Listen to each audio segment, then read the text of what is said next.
piatok 12. júna 2009 sa v podkroví Mestskej knižnice uskutočnilo podujatie, ktoré spoločne usporiadala Liptovská knižnica Gašpara Feherpataky Belopotockého a Liptovský esperantský klub.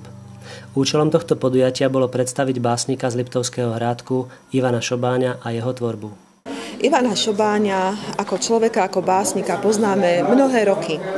Vyšlo mu niekoľko básnických zbierok.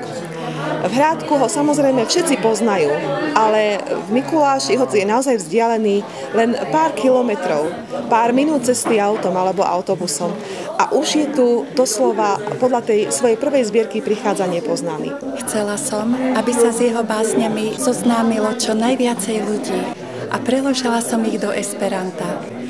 Tieto jeho básne skutočne už obleteli celý svet, Brazília, Amerika, na druhej strane zase Ázia, Hongkong, Austrália. Jeho básne som poslala na posúdenie mnohým esperantistom a všetkým sa obsah básni veľmi páčil. Myslím si, že všetky recitátorky aj organizátori sa zhostili svojej úlohy vynikajúco. Myslím si, že celý priebeh aj prezentácia Šobáňových básní bola veľmi dôstojná. Bola to veľmi vydarená akcia. Ďakujem vám veľmi pekne. Pre televíziu Liptov Peter Rybín.